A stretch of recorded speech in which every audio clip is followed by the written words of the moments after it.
অন্ধকার ঘর, বাতাসের স্যাঁতস্যাঁতে ঘ্রাণ, ধাতব কিছু ঘষার কর্কশ শব্দ।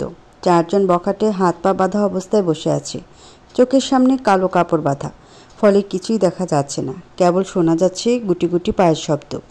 কেউ ধীরে ধীরে তাদের চারপাশে হাঁটছে। একজন গলা শুকিয়ে আসা ভীত কণ্ঠে জিজ্ঞেস করলো, কে আছো? আমাদের ছেড়ে দাও প্লিজ, আমরা কিছু করিনি। কিছু করিসনি?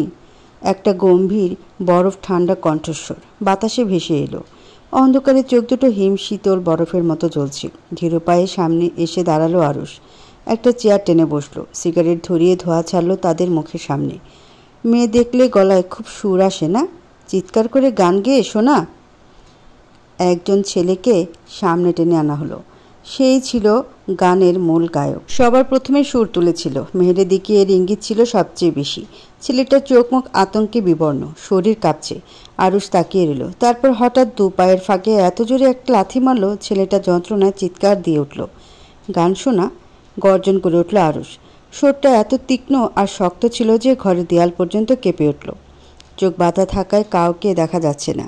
আরুষের গর্জন শুনে আতঙ্কে কেউ কথা বলতে পারছে না। প্রাণ যায় যায় অবস্থা। শুধু দ্রুত শ্বাস নেওয়ার শব্দ শোনা যাচ্ছে। আমার কাছে দুইটা অপশন আছে। হালকা একটা খটখট শব্দ, হয়তো কোনো লোহার যন্ত্র তুলে নেওয়া হয়েছে। এক, তোদের হাত পা কেটে ফেলে দেই, যেন ভবিষ্যতে আর কোনো মেয়ের দিকে চোখ তুলে তাকানোর আগে মনে পড়ে। কি বলিস? কেউ একজন শ্বাসরুদ্ধ কণ্ঠে বলে উঠল, না না প্লিজ, আমাদের ছাইড়া দেন, আমাদের ভুল হয়ে গেছে ভাই। দুই, আরেকটা থমথমে মুহূর্ত। তোদের এমন শিক্ষা দেব সারা জীবন মনে থাকবে। এরপর ধারালো ছুরির ফলার ঠান্ডা স্পর্শ একজনের ঘাড়ে লাগলো। ছেলেটা চিৎকার দিয়ে উঠল, পুরো শরীর কাঁপছে। আল্লাহ, মাফ করে দেন ভাই প্লিজ। অন্যরা তখনই কান্নায় ভেঙে পড়ল। আর ওর শান্তভাবে বলল, ভয় পেয়েছিস? কারো মুখ দিয়ে শব্দ বেরোলো না।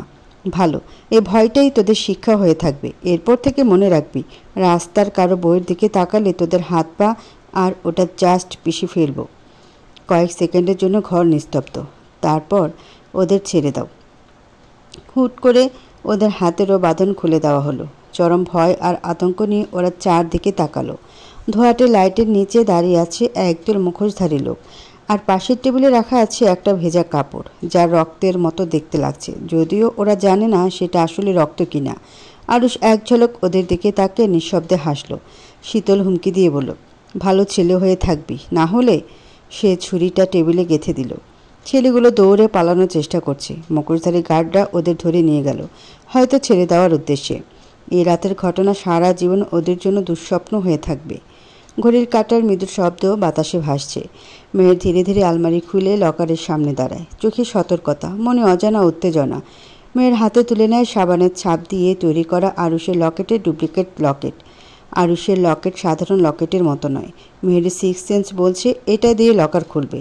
উত্তেজনার শ্বাস আটকে আসে ওর। এটা যদি না কাজ করে, 1 সেকেন্ড 2 সেকেন্ড, কিন্তু এখন পিছিয়ে যাওয়ার সময় নেই। লকারের তালার ফুটোয় লকেট রূপী চাবিটি প্রবেশ করিয়ে ঘোরাতে খট শব্দে লকারের দরজা সামান্য ফাঁক হয়ে গেল। মেয়ে দ্রুত চারপাশে তাকালো, কেউ নেই। বুকের ধুকধুকানি বাড়ে। ধীরে ধীরে হাত বাড়িয়ে দরজা ঠেলে খুলে দেয় সে। ভেতরে সারি সারি কাগজপত্র, কয়েকটি ফাইল, বিভিন্ন সাইজের ছুরি ও বন্দুক। মেয়ের দৃষ্টি বন্দুকের উপর আটকে যায়। ঠান্ডা ধাতব অস্ত্রগুলো নিঃশব্দে পড়ে আছে, কিন্তু এগুলোর অস্তিত্ব পুরো ঘরকে কেমন হিমশীতল করে দিয়েছে। মেয়ের শ্বাস ভারী হয়ে আসে, হাতের তালু ঘামতে শুরু করেছে। ছুরি, বন্দুক, বুকের ভিতর ধুকপুক শুরু হয়। এতদিন যা শুধু সন্দেহ ছিল, আজ তার নগ্ন বাস্তবতা হয়ে দাঁড়িয়ে আছে। এইসব অস্ত্র উনি কেন রাখে? বুকে শীতল স্রোত বয়ে যায়। মেয়ের হাত অনিচ্ছা সত্ত্বেও ধীরে ধীরে বন্দুকের দিকে এগিয়ে যায়। আঙ্গুল ছোঁয়াতে হিমশীতল ধাতব স্পর্শে সারা শরীর শিউরে ওঠে। মুহূর্তে হাত সরিয়ে নেয় মেয়েটা, কিন্তু কৌতূহল ওকে ছাড়ে না। আচ্ছা, এটা কি আসল? মনের মধ্যে দ্বন্দ্ব শুরু হয়। আবার হাত বাড়ায় মেহের, এবার একটু বেশি শক্ত করে স্পর্শ করে বন্দুকের হাতল। গলার কাছটা শুকিয়ে আসে, বুকের ধুকধুকানি বাড়তে থাকে। একটা ভয় মনের কোণে খচখচ করে। হঠাৎ যদি গুলি বেরিয়ে যায়? বুকের বাঁ দিকে চিনচিনে একটা অনুভূতি হয়। ভয় নাকি অন্য কিছু? মেহের বন্দুকটা তুলতে যায়, আবার ভয়ও পাচ্ছে, কিন্তু আজ পিছিয়ে যাবে না। লম্বা শ্বাস টেনে বুকে সাহস সঞ্চার করে মেহের ধীরে ধীরে বন্দুকটা তুলে নেয় হাতে। ওজন বেশি না, কিন্তু একটা অদ্ভুত ভার হাতে নেমে আসে। আঙ্গুল ট্রিগারের আশেপাশে যেতেই শ্বাস বন্ধ হয়ে আসলো ওর। মেহের জানে এই অস্ত্র বহু জীবন প্রদীপ নেভানোর ক্ষমতা রাখে। হয়তো আরুষ নিজে এটা ট্রিগার টেনেছি, কে জানে কতবার। ও দ্রুত বন্দুকটা নামিয়ে রেখে দেয় যথাস্থানে। আঙ্গুলের ডগা জমে আসছে, শরীরে কাঁপুনি ধরেছে। এরপর ফাইলগুলোর দিকে নজর দেয়। মেয়ের এক মুহূর্ত থেমে যায় বিষম ভাবনায়। কি থাকতে পারে এখানে? সে হাত বাড়িয়ে ফাইল তুলে নেয়। ফাইলের প্রথম পৃষ্ঠা উল্টায়। চোখ এক মুহূর্তের জন্য স্থির হয়ে যায়। ভেতরে রাখা কয়েকটা ছবি, প্রতিটির উপর তীক্ষ্ণ লাল ক্রস আঁকা। প্রথম ছবিতে একজন মহিলা, তার শক্ত চোয়াল, ঠোঁটের কোণে কুটিল হাসি, গায়ের রং দুধে আলতা হলেও মুখের অভিব্যক্তি অদ্ভুত অশুভ। মেয়ের ভেতরে এক অজানা শীতল স্রোত বয়ে যায়। এই মহিলার চাহনি এত অস্বস্তিকর কেন ঠেকছে তার? দ্বিতীয় ছবি কোনো এক যুবকের, বয়স আনুমানিক আরুষের মতোই, ক্লিন শেপ, চোখের মনি একটু খোলা, তার কুচকানো ভ্রু আর ঠোঁটের সামান্য বাঁকানো কোণ। ছেলেটার চেহারায় কেমন যেন শয়তানি আভা। কেন তা মনে হচ্ছে মেহেরের ভেতর মন জানে না। এরপরে ছবিটা এক মধ্যবয়সী লোকের, উজ্জ্বল ফর্সা ত্বক, গালে ছোট ছোট দাড়ি, চোখের দৃষ্টি বাজ পাখির মতো তীক্ষ্ণ। ছবিতে সে কারো দিকে তাকিয়ে আদেশ করছিল, এমন সময় ক্লিক করা হয়েছে। আরও কয়েকটা ছবি রয়েছে ফাইলে, প্রতিটি অচেনা মুখ। আচ্ছা, এরা সবাই কি আরুষের শত্রু? একটা দুটো থাকা স্বাভাবিক, তার এতগুলো শত্রু কিভাবে হয়? কোন কাজের সঙ্গে যুক্ত সে? ফাইলে আরও পাওয়া গেল কিছু কনস্ট্রাকশন ম্যাপ। খুব অদ্ভুত দেখতে সেটা, ছোট ছোট খোপ খোপ ঘর টানা, যেন জটিল কোনো স্থাপনা নকশা। না বাড়ি না অফিস, তবে কি? মেহের ফাইলে আরও পায় প্রায় 8 বছর আগের খবরের কাগজের কিছু টুকরো। কাগজের শিরোনাম বড় বড় হরফে ছাপা, শহরের সবচেয়ে বড় শিল্পপতি আজ সকালে সড়ক দুর্ঘটনায় মারা গেছেন। আরও কিছু রিপোর্ট, কোথায় কয়জন সাংবাদিক খুন হয়েছে, কখন কোন সন্ত্রাসী ধরা পড়েছে, সব। মেয়ের মনোযোগ দিয়ে খুঁতে খুঁতে দেখছিল কাগজগুলো। এমন সময় তার চোখে আটকে যায় নওশাদ হুসাইন নামখানায়। তার বাবার নাম। মেয়ের বাবার কার অ্যাক্সিডেন্টের খবর ছাপা হয়েছিল কাগজে, কেননা খুব নামকরা সাংবাদিক ছিলেন তিনি। কিন্তু তার বাবার মৃত্যু সংবাদের কাটিং আরুষ তার ফাইলে সংরক্ষণ করে কেন রেখেছে? কী স্বার্থে? মেয়ের আঙ্গুল জমে আসে, শ্বাস ভারী হয়ে ওঠে। মাথায় বারবার একটা প্রশ্নই ঘুরছে, তার বাবার মৃত্যুর সংবাদ আরুষের সংগ্রহশালায় কি করছে? আরুষ কেন এটা রেখে দিয়েছে? মেয়ের নিঃশ্বাস আটকে আসছে। এটা কোনো ভালো লক্ষণ নয়। এর পেছনে লুকিয়ে আছে আরও ভয়ঙ্কর কোনো সত্য, যার উত্তর কেবল আরুষ দিতে পারে। ছাদে দাঁড়িয়ে আছে শক্তিশালী এক ছায়ামূর্তি। সন্ধ্যার আকাশ তখন শেষ বিকেলের রং মিশে গিয়ে ধীরে ধীরে ঘন কালো হয়ে আসছে। শহরের পথে গাড়ির হর্ন, মানুষের কোলাহল, সব মিলিয়ে ব্যস্ত পরিবেশ, যার কোনো বাধা নেই। বাতাসে হালকা শীত শীত আমেজ, কিন্তু আরুষের ভেতরে আগুন জ্বলছে। পকেট থেকে মুঠোফোন হাতুড়ে পরিচিত নম্বরে ডায়াল করল সে। ওপাশে তার সবচেয়ে বিশ্বস্ত অনুচর অপেক্ষায় আছে পরবর্তী নির্দেশের। শোনো, আরুষ ঠান্ডা গলায় বলল, 24 ঘন্টার মধ্যে রশিদ খন্দকারের প্রতিটা মূল লোকের অবস্থান আমার জানা চাই। কোথায় যায়, কি করে, কার সঙ্গে কথা বলে, এভরিথিং। একটা দাগও যেন মিস না যায়। Got it? Yes boss. রশিদের মূল ফাইন্যান্স ডিরেক্টর কাল রাতেই দেশের বাইরে যাচ্ছে। না, যাবে না। আরও সিগারেট ঠোঁটে চেপে ধরল, তারপর ধীরগতিতে আগুন জ্বালালো। সন্ধ্যার বাতাসে ধোয়ার সর্পিল আঁকিবুকি কেটে মিলিয়ে গেল। ওকে নাই করে দাও, এমনভাবে নাই করো পাতাল থেকেও যেন খুঁজে না পায়। ওপাশ থেকে সম্মতিসূচক কণ্ঠ ভেসে এলো, জি বস। কিন্তু রশিদের অন্য ব্যবসা? আরও সেবার সামনে রেলিংয়ে কোণে রেখে দূরের শহরটার দিকে তাকালো। মানুষের চলাচল, কারো ব্যস্ততা, কারো উদাসীনতা, কিন্তু একটি কাকপক্ষীও জানে না এই শহরের ক্ষমতাধারী ছায়াগুলোর সৃষ্টি কোথায়। একটা করে থামবে, আস্তে আস্তে, যেন বুঝতেও না পারে কোথা থেকে শুরু হচ্ছে আর কোথায় শেষ। প্রথম ধাক্কাটা পড়বে শিপমেন্টে। পোর্ট থেকে কোনো পণ্য ছাড়বে না। কন্টেনার কোথায় হারিয়ে যাবে কেউ জানবে না। সমস্যা নেই বস। আর বাকিটা? আরও সে ঠোঁটের কোণে একপাশে হালকা হাসি ফুটে উঠল। তারপর ওর আত্মবিশ্বাস চুরমার করে দাও, যেন বুঝতে পারে সব কিছু নিয়ন্ত্রণের বাইরে চলে গেছে। কিন্তু খেয়াল রেখো, ও যেন ভুলেও বুঝতে না পারে আসল কালপ্রিটকে। রাতের ঘুম হারাম করে দাও। এটুকু বলে ফোনটা কেটে দেয় আরুষ। আরেকটা গভীর শ্বাস নেয়। শহরটা যেমন ছিল তেমনই আছে। সন্ধ্যার অন্ধকার একটু একটু করে গাঢ় হচ্ছে, আর তার সাথে সাথে কারো ধ্বংসও ঘনিয়ে আসছে। আঙ্কেল, আপনাকে আমার দেখভালের জন্য রেখে গেছেন, তাই তো? মঞ্জুর আঙ্কেল? মঞ্জুর হালকা মাথা দুলিয়ে বলল, জি ম্যাডাম। আমি যা বলবো সব শুনবেন? যে কোনো অর্ডার? মঞ্জুর মাথা নিচু করে বলল, অবশ্যই ম্যাডাম, খুশি মনে পালন করব। মেয়ের চুপ করে রইল কয়েক মুহূর্ত। এরপর সরাসরি প্রশ্ন ছুড়ে দিল, মিস্টার শেখ আসলে কে? মঞ্জুরের মুখ মলিন হয়ে গেল, গলা যেন কিছু আটকে গেল তার। একটু কেশে নিয়ে বলল, স্যারকে আপনি আমি সবাই জানি ম্যাডাম। না, জানি না, আমি কিচ্ছু জানি না। আমার থেকে অনেক কিছু লুকানো হচ্ছে। মঞ্জুর কপালে ভাঁজ ফেলল, গলার স্বর কঠিন করে বলল, কি লুকাবে? কে লুকাবে? আপনি বেশি ভাবছেন ম্যাডাম। মেয়ের ঠান্ডা গলায় বলল, ওনার টর্চার সেল কোথায়? মঞ্জুর থমকে গেল। শির দ্বারা বেয়ে একটা ঠান্ডা স্রোত নেমে গেল তার। মঞ্জুর কেঁপে উঠল হালকা। টর্চার সেলের নাম সে আগেও বহুবার শুনেছি, কখনো যায়নি, হদিস পায়নি। তবে জানে সেখানে বিশ্বাসঘাতকরা শেষবারের মতো যায়। Torture sell? মেহের তার চোখে চোখ রাখল। হ্যাঁ, আমি জানি আছে, কিন্তু কোথায়? মঞ্জুর চোখ নামিয়ে ফেলল, ঠোঁট চেপে ধরল। আমি জানি না ম্যাডাম। জানেন না নাকি বলতে চাইছেন না? মঞ্জুর এবার মুখ তুলল। মেয়ের চোখে একরকম শীতল অথচ বিদ্ধ করা দৃষ্টি। মঞ্জুর দীর্ঘশ্বাস ফেলল। আপনি এসব থেকে দূরে থাকুন ম্যাডাম। কিছু কথা জানা মানেই বিপদ ডেকে আনা। মেয়ের হাসল, তবে সেই হাসির মধ্যে কিছু একটা ছিল, রহস্য, দৃঢ়তা বা অন্য কিছু। বিপদ? কার জন্য? আমার না আরও শেখের? মঞ্জুর কিছুক্ষণ চুপ করে থাকলো, তারপর মাথা নেড়ে বলল, আপনার জানা দরকার নেই ম্যাডাম, এটাই আপনার জন্য ভালো হবে। মেহের হাসল, কৌতূহল চাপা দিয়ে ঠান্ডা সুরে বলল, ভালো? কার জন্য ভালো আঙ্কেল? আমার না তার? মঞ্জুর করুণ চোখে তাকালো। মেহেরের দৃষ্টি একটু নরম হয়নি। ম্যাডাম, কিছু সত্য জানলে জীবন জটিল হয়ে যায়। আমি ভয় পাই না, আমাকে সত্যি জানতেই হবে। মঞ্জুর অসহায়ভাবে এদিক ওদিক তাকালো, যেন আশেপাশে কেউ শুনছে কিনা বোঝার চেষ্টা করলো। তারপর ফিসফিস করে বলল, টর্চার সেলের কথা আপনি কোথায় শুনলেন? মেয়ের ঠোঁট চেপে হাসল। যে নামে এত ভয়, সে নাম কোথাও না কোথাও তো থাকবেই, তাই না? মঞ্জুর দীর্ঘশ্বাস ফেলল, মাথা নিচু করলো কিছুক্ষণ, তারপর বলল, ওটা শুধু বিশ্বাসঘাতকদের জন্য ম্যাডাম। আপনি সেখানে যেতে পারবেন না। তাহলে আমি যদি বিশ্বাসঘাতক হই, আমাকেও কি সেখানে পাঠানো হবে? মঞ্জুর চমকে উঠল। ম্যাডাম, এসব বলবেন না। মেয়ে থামল না। উত্তর দিন আঙ্কেল, মঞ্জুর কাপা গলায় বলল। আপনি কখনো বিশ্বাসঘাতক হবেন না ম্যাডাম। আর যদি হই?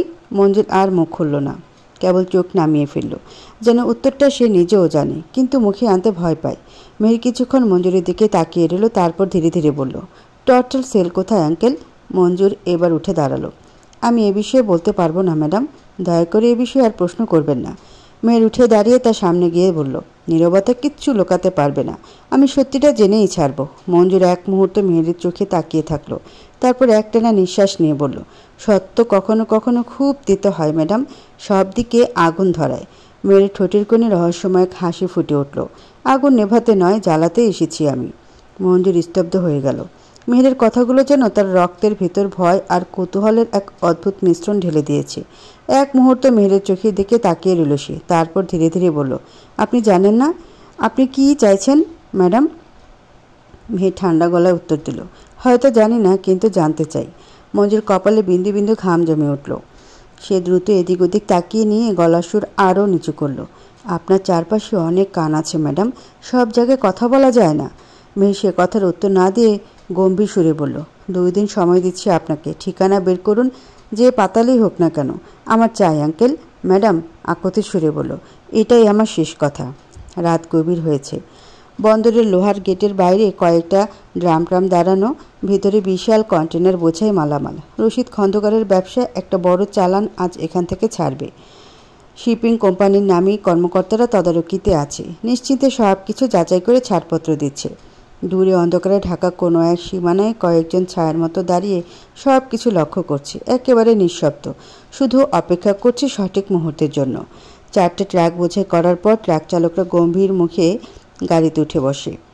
স্টার্ট দিয়ে বেরিতেই যাবে, ওই সময় হঠাৎ করে একদল কালো হুডি পরা লোক সামনে এসে দাঁড়ায়। সংখ্যায় অনেক, তাদের মুখ ঢেকে রাখা, হাতে সাইলেন্সার লাগানো, গান চকচক করছে। গাড়ি থেকে নাম, কঠিন নির্দেশে সরে। চালক ভয় পেয়ে নামতে দেরি করলো, সঙ্গে সঙ্গে একজন এসে গলা ছুরি ধরে। মুহূর্তে সে নামলো, হাত তুলে নত স্বীকার করে নিল। বাকি ট্রাক চালকের একই অবস্থা। আশেপাশে কিছু শ্রমিক টের পেয়েও মুখ খোলা সাহস পেল না। একজন দ্রুত কেমিক্যাল দিয়ে কন্টেনারের তালা গলালো, তার ভেতর থেকে বেরিয়ে এলো অসংখ্য সিল করা বাক্স। প্রত্যেক ট্রাকে 2 জন করে লোক ভেতরে ঢুকে চেক করে নিশ্চিত করলো এইটাই রশিদের মাল, নিয়ে যাও। কড়া নির্দেশ এলো ওয়াকিটকি থেকে। মাত্র কয়েক মিনিটের ব্যবধানে পুরো ট্রাকের মাল অদৃশ্য হয়ে গেল। বন্দরের সিসিটিভি ফুটেজ হঠাৎ করেই ধোঁয়াশার মধ্যে ডুবে গেল। কয়েক মিনিটের জন্য কিছুই দেখা গেল না। ক্যামেরা ব্লক দেখে এই পুরো ঘটনার পরপর রশিদের লোকজন সেখানে পৌঁছায়। তারা এসে দেখে শিপমেন্ট উধাও। ট্রাক চালক গলায় ছুরি দাগ নিয়ে কাঁপছে। এই সব কিভাবে হলো? কেউ কোনো উত্তর দিতে পারে না। কিছুক্ষণ পর রশিদের ফোনটা বেজে ওঠে।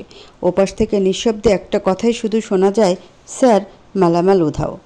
রশিদ খন্দকার ফোনের ওপাশের কণ্ঠটা শোনার পর মুহূর্তের জন্য কিছু বলতে পারল না। ঠান্ডা তীক্ষ্ণ সেই কণ্ঠে ভয় নেই, রাগ নেই, শুধু নিখুঁত নিয়ন্ত্রণ। সে উঠে দাঁড়ায়। টেবিলে রাখা গ্লাসটা হাতের আঘাতে পড়ে গিয়ে ভেঙে চুরমার হয়ে যায়। রুমের ভেতর থাকা দুইজন দেহরক্ষী সতর্ক হয়ে উঠল। উধাও মানে কি? রশিদের কণ্ঠে আগুনের মতো প্রখরতা। ওপাশ থেকে তার লোক জবাবে জানায়, হ্যাঁ বস, বন্দর থেকে বেরোনোর আগেই নিয়ে গেছে ওরা। সিসিটিভি হ্যাক ছিল, কোনো ফুটেজ নেই। রশিদের কপালের শিরা দপদপ করতে লাগলো। কে করেছে নিশ্চিতভাবে বলতে পারছি না, কিন্তু এটা কোনো সাধারণ কাজ নয়। খুব পরিকল্পনার সাথে করা হয়েছে স্যার। এমন কেউ যে আমাদের প্রতিটা গতিবিধি জানে। রশিদ জানে এমন কৌশলী কাজ খুব কম লোকই করতে পারে, কিন্তু এর মানে কি? সে কি কোনো নতুন শত্রুর মুখোমুখি হচ্ছে, নাকি পুরনো কেউ তাকে অন্ধকার থেকে তাক করেছে? মনে একটা নাম চকচক করে উঠল, আরুষ। কিন্তু সেটা কি সম্ভব? আরুষ কখনো ওর ব্যবসা দেখে নজর দেয়নি। ছোট ছোট কাজেই কেবল বাধাপ্রাপ্ত হয়েছে আরুষের দ্বারা। কাউকে অযথা গুতনের স্বভাব আরুষের নেই, বরং সেই আরুষের পেছনে আদা জল খেয়ে লেগেছে। এতদিন পর কি আরুষ সত্যি তার ব্যবসায় থাবা বসাতে পারে? রশিদ শ্বাস নিল ধীরে ধীরে। খুঁজে বের কর। খুঁজে বের না করা পর্যন্ত ঘুমাবি না। আর হ্যাঁ, সে এক সেকেন্ড থামলো, তারপর কণ্ঠে হুমকি মিশিয়ে বলল, যদি কেউ বিশ্বাসঘাতকতা করে তাকে সেখানেই গুলি করবি। ওপাশ থেকে সম্মতি জানিয়ে ফোন কেটে দেওয়া হলো। রশিদ বাংলোর বিশাল বারান্দায় গিয়ে দাঁড়ালো। বাইরে রাত গভীর হয়েছে, বাতাস শীতল, কিন্তু তার মনে ভীষণ অস্থিরতা। কোটি কোটি টাকার হিরোইন, ড্রাগ, ইয়াবা উধাও করে দিয়েছে কেউ। সেখানে রশিদের নাম স্পষ্ট। ছবি তুলে একবার পোস্ট করে দিলেই তার মন্ত্রী হওয়ার স্বপ্ন চিরতরে শেষ। রাজনীতির ময়দানে কত কাঠখড় পুড়িয়ে আজকের অবস্থান। বছরের শেষে নির্বাচন, শেষ মুহূর্তে তীরে এসে তরি ডুবে গেল। সব শেষ, সব। কিন্তু রশিদ খন্দকার তখনও জানে না এটা তার বরবাদের শুরু মাত্র। আমার বাবাকে আপনি চেনেন মিস্টার শেখ? না চেনার কিছু নেই, শ্বশুরমশাই ফেমাস মুখ। মেয়ের ভেবেছিল আরুষ অস্বীকার করবে। বিনা প্রতিক্রিয়ায় আরুষের স্বীকারোক্তি। মেয়েটা অবাক হয়ে যায়। আমায় বলেননি কেন? জানতাম না তুমি ওনার মেয়ে। আমার বাবার সাথে আপনার কোনো লিঙ্ক ছিল? মেয়ের ভাবলো আরুষ বোধহয় এবার প্রশ্ন করবে। তার ধারণা ভুল করে দিয়ে আরুষ শার্ট বদলাতে বদলাতে উত্তর দিল, সরাসরি কোনো লিঙ্ক ছিল না। তোমার বাবা আমায় চিনতেন না, কিন্তু আমি তাকে ভালোভাবেই চিনতাম। বাবার মৃত্যু সম্পর্কে আপনি কিছু জানেন? আরুষ হেসে জবাব দেয়, হঠাৎ জামাই শ্বশুর নিয়ে পড়লে কেন মেয়ে? বাসায় বসে বোর হচ্ছ তাই মাথায় সারাক্ষণ প্রশ্ন ঘুরে। এদিকে এসো। বলতে দেরি হলো, মেয়েরকে কাছে টেনে নিতে দেরি হলো না আরুষের। মেয়েরকে কোলের উপর বসিয়ে নিয়ে ঘাড়ে মুখ গুজে সে লম্বা লম্বা নিঃশ্বাস টেনে শরীরের ঘ্রাণ নেয়। নেশা মিশ্রিত আধো আধো কণ্ঠে বলে, তেজ, কৌতূহল, প্রশ্ন তোমার রক্তে মিশে আছে, কিন্তু মাঝে মাঝে থেমে যেতে হয় জান। তুমি আগুন হয়েও পুড়ে যাবে, চোখের জলে মুছে যাবে, পাগল হয়ে মারা যাবে, নিজের অস্তিত্ব ভুলে যাবে। প্লিজ এখানেই থেমে যাও। আমায় অন্ধকারে কেন রাখতে চান আপনি? আপনার মধ্যে এত রহস্য কেন মিস্টার শেখ? আপনি কে? আমি অন্ধকার, তুমি আলো। অন্ধকারে আলো পড়লে অন্ধকারের অস্তিত্ব মিশিয়ে হয়ে যায় মেহেরজান। তুমি আমার শ্বেতপদ্ম। কেন কালো গোলাপ তুলে ফোটাচ্ছ কাঁটা, ঝাড়াচ্ছ রক্ত? তুমি আমার শ্বেতপদ্ম হয়ে থাকো না। আপনি অন্ধকার আমি বোধ করি, কিন্তু কতটা ঘন আধারে আপনি আচ্ছাদিত তা জানি না। যদি কখনো জেনে ফেলি আপনার অন্ধকার জীবন নরক দ্বারের সমান, তবে সে মুহূর্তে আপনার শেষ হবে আমার হাতে। পাপ কাউকে ছাড়ে না। আরুষ এক মুহূর্তের জন্য চুপ মেরে যায়। পাপ বোধ তাকে ভয় পাওয়ায় না, যতটা ভয় সে মেহেরকে হারানোর পায়। হৃৎপিণ্ড থেমে আসে, চিনচিন যন্ত্রণা হয়। অতীত বদলানো যায় না, কখনোই না, কিন্তু অতীত তার বর্তমান ছাড়বে না। আর মেহের কখনো তাকে ক্ষমা করবে না। সে যে অন্ধকূপ। কিছুক্ষণ চুপ থাকার পর শান্ত অথচ বিষাদ মাখা সুরে আরুষ মনে মনে বলে ওঠে, তোমার হাতেই আমার সমাপ্তি হোক। মেয়ের ঘাড় ঘুরিয়ে আরুষের দিকে তাকিয়ে রইল। তার মন চিৎকার করে জানতে চাইছে, এই মানুষটা কে? এত মনোযোগ দিয়ে তাকিয়ে কি দেখছো? আপনার মন পড়া গেলে ভালোই হতো মিস্টার শেখ। চোখের দিকে চেয়ে দেখো। লোকে বলে চোখ কথা বলে, আপনার চোখে লুচ্চামি ছাড়া কিছুই দেখি না। আরও শেষে ফেলে, ঠোঁট চেপে চোখ মেরে বলে, অপবাদ যখন দিলেই তবে অপরাধী হয়ে যাই। ভালোবাসা ভুলে টুলে নেশা হয়ে টলে যাই। কাছাকাছি এসে পড়ে ঠোঁটে ঠোঁট চেপে ধরে সারা রাত ভর চলো ডুবে যাই। মেয়ের বেশ বুঝতে পারছে আরুষকে আবার চরিত্রহীন জিন ভর করেছে। এই ব্যাটার ভাবমূর্তি খারাপ। এই মুহূর্তে এই ঘরে থাকা মানে বিপদের এক শেষ। না, পালাতে হবে। মেয়ের উঠে যেতে চাইলে পেট শক্ত করে চেপে ধরে আরুষ ছড়া কেটে বলে, এত কাছে এসে তুমি যেতে পারো না, বদনাম না হয়ে ছাড়া পাবে না। আমি ছুঁয়ে দিলে পরে মরে যাবে না, রক্তে মিশে যাব, টেরও পাবে না। চুপি চুপি ভালোবাসো, ঠোঁটে ঠোঁট হেসে রেখো। মনের কথাটুকু বুঝো না? ফুল হয়ে ছুঁয়ে দিও, দরকারে সবই নিও, তবু তুমি আমাকে ছেড়ো না। ছড়া কাটতে কাটতে মেহেরের ঠোঁটে দখল নেয় আরুষ। ছোট্ট করে চুমু খেয়ে ছেড়ে দেয়, পেছন থেকে শক্ত করে চেপে ধরে ঘাড়ে থুতনির ভর ছেড়ে দেয়। কি শুরু করেছেন? ধমকে সুরে বলছে। তুমি বাবা ছাড়া কেউ আমায় ধমকানোর সাহস দেখায় না জানো? তোমাদের স্পর্ধা বেশি। বিরক্তির সুরে বলে। ছাড়ুন, অসহ্য লাগছে। আমার প্রতি এত বিদ্বেষ কেন মেহেরজান? আমি তোমায় আঘাত করছি না। আমার আদর তোমার অসহ্য লাগে? নিষ্ক্রিয়ভাবে বলে। হ্যাঁ লাগে, কারণ আমি আপনাকে বিশ্বাস করি না। আরুষ হালকা হাসল। বিশ্বাসের দরকার নেই, শুধু অনুভব করো। মিস্টার শেখ চোখ গরম করে বলে। আরুষ ধীরে ধীরে তার দিকে ঝুঁকল। তুমি আমাকে দূরে ঠেলতে চাও, অথচ তুমি জানো আমি তোমার সীমার শেষ প্রান্ত। আরুষের ঠোঁট মেহেরের কানের কাছে এসে থেমে গেল। একটুখানি শ্বাস ফেলল, যাতে করে মেহেরের ত্বকে সেই উষ্ণতা ধাক্কা দিল। মেহেরের পুরো শরীর শিউরে উঠল, কিন্তু সে মুখে কঠিন ভাব ধরে রেখেছে। আপনি উন্মাদনা খোঁজেন শরীরে, মুগ্ধতা নয়। আর তাই আপনার স্পর্শ আমার সারা শরীর কলঙ্কিত করলেও মন ছুঁতে পারে না। আমি আপনাকে ঘৃণা করি, কঠিন সুরে বলল। আরুষ নিঃশব্দে হাসল। ঘৃণা হোক, তুমি আমায় অনুভব করছো, এটাই যথেষ্ট। আরুষের দুহাত শক্ত করে মেহেরকে আলিঙ্গন করে রাখল। মেহের ধাক্কা দিতে চাইলেও কিন্তু আরুষ ওকে আরও কাছে টেনে নিয়েছে। তুমি বলো ঘৃণা, আমি বলি নেশা। দেখি কারটা সত্য। নিশীথী রাত, জানালার বাইরে নিঃসঙ্গ চাঁদ আকাশের কোণে ঝুলে পড়েছে। তার আলো ঘরের মেঝেতে ধীরগতিতে গলে গলে পড়ছে। বাতাস থমকে গেছে, যেন কোনো অনিবার্যতার আভাস টের পেয়ে দম বন্ধ করে আছে। মেয়ের গভীর ঘুমে আচ্ছন্ন, অথচ পাশে বসে থাকা মানুষটা নির্ঘুম। ঘুমে লেশমাত্র স্পর্শ করতে দেয়নি নিজেকে। আরুষ ধীরে ধীরে উঠে দাঁড়ায়, চোখ গভীর কালো সমুদ্রের মতো, মনে জটিল কিছু যেন চলছে। সে শব্দহীন পায়ে সাইড টেবিলের কাছে যায়, ড্রয়ার খুলে জন্মনিরোধক বড়ির পাতাটা বের করে। এক এক করে সেগুলো ছিঁড়ে গ্লাসের পানিতে মিশিয়ে ধীরগতিতে বেসিনে ঢেলে দেয়। পানি নিচে গড়িয়ে যেতে থাকে। আরুষের ঠোঁটের কেন এক টুকরো শয়তানি হাসি ফুটে ওঠে। ঠোঁট লাল হয়ে ওঠে তৃপ্তিতে, অন্ধকারের অদৃশ্য চুক্তির সাক্ষী হয়ে। সে মেহেরের দিকে তাকায়, গভীর মায়াবী চোখে ঘুমন্ত মুখের নিষ্পাপতা দেখে। আঙ্গুল বাড়িয়ে কপালের বিক্ষিপ্ত চুলগুলো সরিয়ে দেয়। খুব নিচু সুরে ফিসফিসিয়ে বলে, তুমি আমার সত্য জানার আগে তোমার মাঝে এমনভাবে নিজের অস্তিত্ব মিশিয়ে দেব যে মৃত্যু আমাদের আলাদা করতে পারবে না। আরুষের কণ্ঠে পাগলামির শীতলতা।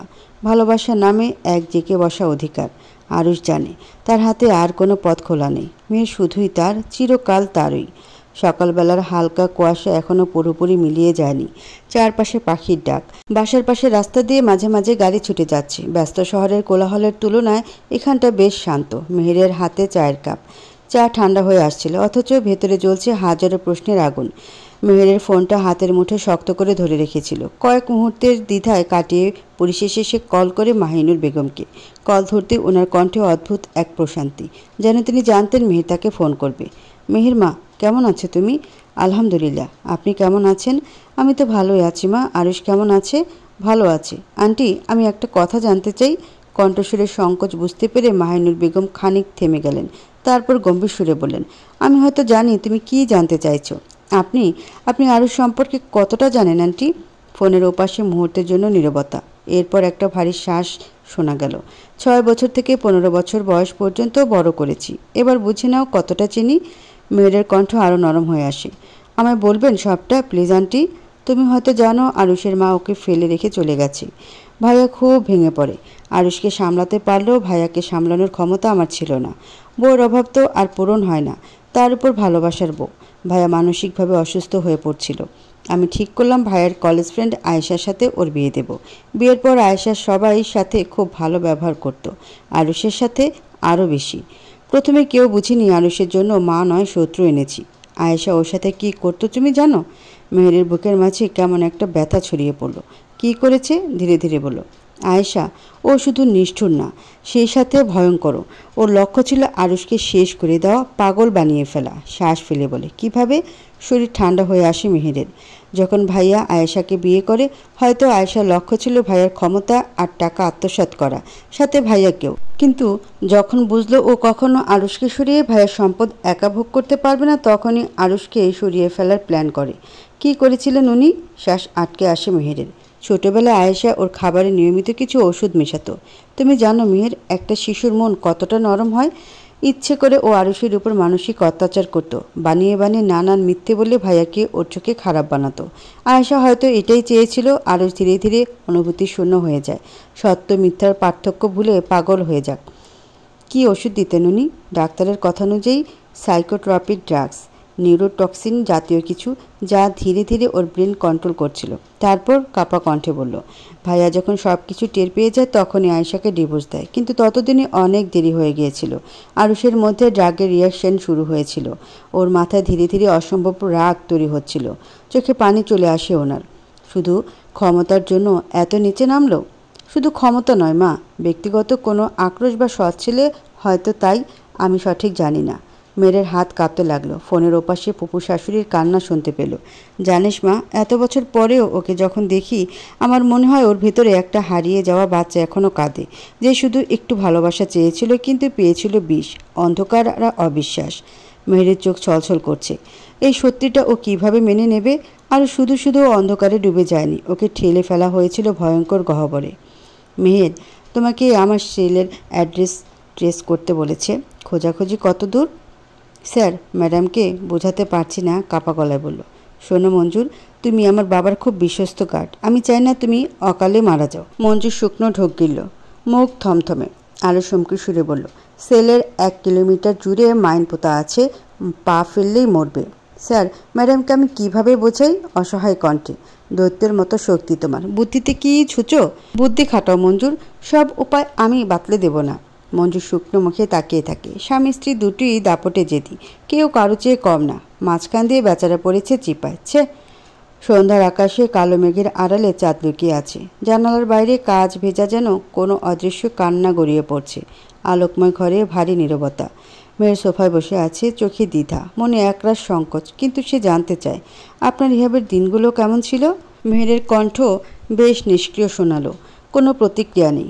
আরুষ তখন জানালার পাশে দাঁড়িয়ে সিগারেটের ধোঁয়া ফুসফুসে টেনে নিয়ে ধীর গতিতে ছেড়ে দিচ্ছে। হঠাৎ কি মনে করে জানতে চাইছো? গলায় একটা চাপা বিদ্রুপ, কিন্তু ভেতরের কণ্ঠস্বর শীতল, যেন 1000 বছর পুরনো কোনো গোপন ক্ষত লুকিয়ে আছে সেখানে। বলুন না। মেয়ের কণ্ঠে অনুনয়। আরুষ ধীরে ধীরে ঘুরে দাঁড়ালো, চোখ দুটো গভীর শূন্যতায় ভরা। সিগারেটটা অ্যাস্ট্রিতে চাপা দিয়ে বসে পড়ল। এক হাত চুলে চালিয়ে বলল, রিহাব ছিল আমার প্রথম নরক দর্শন। ওরা বলতো নেশা ছাড়াতে এনেছি তোকে, জানোয়ার থেকে মানুষ বানাতে। একটা তীক্ষ্ণ হাসি ছড়িয়ে পড়ল আরুষের ঠোঁটের অঞ্চল জুড়ে। ধীরে ধীরে সামনে এসে সোফার পেছনে হাত রাখলো। মেয়ের দিকে সরাসরিভাবে তাকালো। প্রথম দিন আমাকে একটা ছোট্ট রুমে আটকে রাখা হলো, খাবার বন্ধ, পানি বন্ধ। এরপর আসল আজাব শুরু করে। তারপর মেহেরের গলা শুষ্ক হয়ে এলো। আরুষ এবার ম্লান হেসে মাথার সামান্য কাত করলো। প্রথম কয়েকদিন চুপচাপ ছিলাম। ড্রাগ নিতে নিতে আমার রক্তে ড্রাগ মিশে গিয়েছিল। কষ্ট হচ্ছিল, সারা শরীর বিড়বিড় করতো, হাত পা কাঁপতো। ড্রাগে ভীষণভাবে অভ্যস্ত ছিলাম। মাথায় নেশা চললে নিজেকে ঠিক রাখতে পারতাম না। নিজের গায়ের চামড়া নিজে টেনে ছিঁড়ে ফেলতে ইচ্ছে করতো। সহ্য করতে না পেরে আমি চিৎকার করতাম খুব। ওরা বিরক্ত হতো। স্টিলের ফাঁপা পাইপে বালি পুড়ে মারতো যেন শরীরে দাগ না পড়ে। যতক্ষণ পর্যন্ত মারতো, যতক্ষণ না আমার চিৎকার করা, ড্রাগ চাওয়া বন্ধ হয়। একটু থেমে একদিন আমি থামছিলাম না।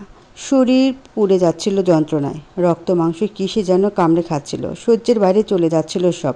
রাগ করে ওরা শক থেরাপি দেওয়া শুরু করলো। মেয়ের আতঙ্কিত চোখে তাকিয়ে রইল আরুষের মুখের দিকে। জানো, শরীরে 450 ভোল্ট ইলেকট্রিক প্রবাহিত হলে কেমন লাগে? আরুষের কণ্ঠ বিরস, যেন কোনো অনুভূতি নেই। সঙ্গে সঙ্গে অজ্ঞান হয়ে যায় আমি। ওরা ভাবতো আমি ভয় পাবো, চিৎকার করব, ক্ষমা চাইব। কিন্তু মেহেরের কণ্ঠ কাঁপছিল। তারপর আমি মানিয়ে নিলাম, শক্ত হলাম, সহ্য করা শিখলাম।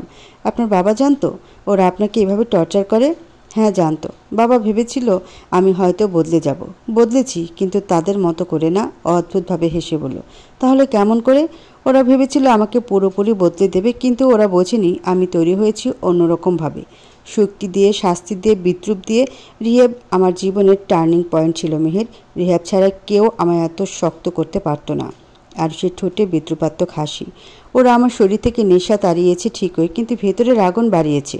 আমাকে নতুন নেশা দিয়ে গেছে, প্রতিশোধের নেশা। আর সে চোখের দৃষ্টিতে হিম শীতল অন্ধকার খেলে গেল। মেয়ের প্রথমবার অনুভব করলো এই মানুষটা শুধু ভয়ঙ্কর নয়, সে নিজেই এক তিক্ত ইতিহাস, যার প্রতিটি অধ্যায় রক্ত, যন্ত্রণা আর প্রতিশোধে আঁকা। রশিদ খন্দকার নিজের অফিসের জানালার পাশে দাঁড়িয়ে আছে। তার হাত কাঁপছে, চোখ লাল হয়ে গেছে ঘুমহীন রাতের ক্লান্তিতে। একের পর এক ধাক্কা সামলাতে সামলাতে দিশেহারা প্রায়। শিপমেন্ট লস, ব্যাংকের চাপ, ফাইন্যান্স ডিরেক্টর নিখোঁজ, এগুলো কি আসলে কাকতালীয়, নাকি কেউ তাকে পরিকল্পিতভাবে ধ্বংসের দিকে টেনে নিয়ে যাচ্ছে? ঠিক তখনই তার ফোনটা বেজে উঠল। বস, খারাপ খবর আছে। রশিদ খন্দকারের ধৈর্যের বাঁধ ভেঙে যাচ্ছে। আবার কি? আপনার নতুন ইনভেস্টরের সাথে আজ মিটিং ছিল না? রশিদের বুক ধক করে উঠল। এই ইনভেস্টরই তার শেষ ভরসা। ব্যাংক যেভাবে চাপ দিচ্ছে তাতে নতুন এই বিনিয়োগ ছাড়া তার সাম্রাজ্য ধসে পড়বে। হ্যাঁ, কি হয়েছে? উনি মিটিং বাতিল করেছে, আর সে আপনার প্রতিদ্বন্দ্বী আরকে গ্রুপ অফ কোম্পানির সাথে পার্টনারশিপ সাইন করেছে। রশিদের মাথা যেন বাজ পড়ল। কিভাবে সম্ভব? ওপাশ থেকে চুপচাপ শ্বাস শোনা গেল। তারপর চাপা সুরে বলা হলো, শুনেছি এই ডিলটা নাকি কেউ জোর করে বদলে দিয়েছে। রশিদ খন্দকার হতবাক হয়ে গেছে। কার এত ক্ষমতা আছে যে মুহূর্তের মধ্যে এমন একটা ডিল ঘুরিয়ে দিতে পারে? তার বুকের গভীরটা কেঁপে উঠল। অদেখা শত্রু তার চেয়ে বেশি শক্তিশালী। আরও ছাদের রেলিংয়ের ধারে দাঁড়িয়ে সিগারেট টানছে। ওর সামনে বিশাল শহর, আলোর জঞ্জাল, তবে চোখে শুধুই অন্ধকার খেলা করছে। আর সে ফোনের ঘন্টি বেজে উঠল। তার এক গুপ্তচর। বস, সব কিছু প্ল্যান মাফিক হয়েছে। ইনভেস্টর রশিদের সাথে ডিল ক্যান্সেল করেছে। আর ঠোঁটের কোণে হালকা হাসি টেনে আনলো। ভালো, এবার ও বুঝবে টাকার ক্ষমতার চেয়েও বড় কিছু আছে, আয়ত্তের ক্ষমতা। রশিদের হাত থেকে একে একে সব ছিনিয়ে নাও। ওপাশ থেকে প্রশ্ন এলো, এরপর কি? আর সিগারেটের ধোঁয়া ছেড়ে বলল, ওকে বাঁচিয়ে রাখো, একটু একটু করে ধ্বংস হতে দাও। রশিদ খন্দকারের পতন ঘনিয়ে, কিন্তু সে এখনও জানে না তা ঠিক কতটা ভয়াবহ হতে চলেছে। বিকেল ফাল্গুনে হাওয়া বয়ে নিয়ে আসছে। শহরের আকাশে সূর্য অনেকটা ঢলে পড়েছে। সূর্যের তেজস্ক্রিয় আলো নরম সোনালি বর্ণ ধারণ করেছে। আরশের বিশাল বাড়ির জানালা থেকে বাইরে তাকিয়ে দেখলে মনে পুরো শহরটা যেন আলতো হাতে ধরা যাচ্ছে। বড় বড় বিল্ডিং আর দূরে উকি দেওয়া গাছগুলো একদিকে সুশৃঙ্খল, অন্যদিকে একটুখানি অগোছালো। বাড়ির ভেতরের পরিবেশ শান্ত। ঘরগুলোতে নরম আলো, মেঝেতে কার্পেটের উপরে শূন্যতায় ভরা কয়েকটি আরাম কেদারা। মজুর থমথমে মুখে দাঁড়িয়ে আছে হল ঘরের এক কোনায়। মাত্র মেহের তাকে ধমকাধমকি করেছে, কিন্তু মঞ্জুর নিরুপায়। আরুষের এলাকায় ধাপ ফেলে মারা যাওয়ার চেয়ে মেহেরের কাছে দুটো চর খাওয়া শ্রেয়। যদিও মেয়ের সত্যি সত্যি চর মারবে না। মেয়েটা ভারী ভদ্র, আরুষের মতো নয়, একেবারে আলাদা রকমের শান্ত, অথচ ভেতরে ভেতরে আগুন, সহজে ভাঙে না। চুলায় রাতে রান্না চাপিয়েছে মেহের। রান্না করা মেহেরের নেশা, পেশা দুটোই। তাই এ কাজে কারো সাহায্য সে পছন্দ করে না। তাই শিউলি বেগমকে কোনো কাজ করতে হচ্ছে না। তাই বলে উনি বসে থাকার মানুষ নন। উনি দেখতে গেছেন বাগানের গাছে মালি পানি দিচ্ছে কিনা, দারোয়ান ডিউটি ঠিক মতো করছে কিনা। মেহের সবজি কাটছিল, আরেক হাতে খুন্তি নাড়ছিল। শরীর রান্নাঘরে উপস্থিত থাকলেও মেহেরের মন কোথায় পড়ে আছে সে জানে না। আরুষ দূর থেকে মেহেরের অন্যমনস্কতা খেয়াল করছে, আর হয়তো সে জানেও মেহের এখন কি ভাবছে। আরুষ রান্নাঘরের দিকে এগোলো। হঠাৎই মেহেরকে বলল, চলো কোথাও ঘুরে আসি। আরুষের কণ্ঠে তৃপ্ততা, মন ভালো, তার চোখ রহস্যহীন। মেহের কিছুটা অবাক হয়ে তাকালো। এখন কোথায়? আরুষ রান্নাঘরের জানালার বাইরে একবার তাকে মৃদু হাসলো। বলল, শহরের পচা বাতাসে নাক শেষ, রিফ্রেশমেন্ট দরকার, একটু বাইরে গেলে ভালো লাগবে। চলো, রাতেই ফিরে আসবো তাড়াতাড়ি। মেহের একটু ভাবলো, তারপর দ্বিধান্বিত কণ্ঠে জবাব দিল, ঠিক আছে, কিন্তু কোথায়? আরুষের চোখে কিছুটা উজ্জ্বলতা ফুটে উঠল। ঠোঁট প্রসারিত করে হেসে শিউলি আন্টিকে ডাকলো, বাকি রান্না সেই করুক। গোধূলির লগ্ন চলছে। গাড়ি চলছে সুনির্দিষ্ট রাস্তায়। ধীরে ধীরে শহরের ঝলমলে আলো পেছনে ফেলে দিয়ে তারা দূরের গ্রাম দিকে পাড়ি জমায়। লোকালের হট্টগোল আর গাড়ির শব্দগুলো একসময় বিলীন হয়ে গেল। প্রকৃতির নিস্তব্ধতা আর হালকা বাতাসই এখন কেবল তাদের সঙ্গী। গাড়ি চড়ে পৌঁছানোর সময় সন্ধ্যা ঘনিয়ে আসে। আকাশে উজ্জ্বল রঙের ছাপ রেখে সূর্য পশ্চিমে অস্ত গেল। মৃদু অন্ধকারে আলোকিত গ্রামের দৃশ্য মনে হয় স্বপ্নের মতো। এক অদ্ভুত শান্তি, গ্রাম্য জীবন আর প্রকৃতির প্রতি নিঃশব্দ শ্রদ্ধা, সব কিছু একসাথে মিলেমিশে তাদের মন ভীষণ ভালো হয়ে গেল। আরুষ ফোনের টর্চ জ্বালিয়ে মেহেরকে নিয়ে আসে নদীর পাড়ে। নদীর ঘাটে নৌকা বাঁধা, নৌকায় বসে আছে বয়স্ক মাঝি।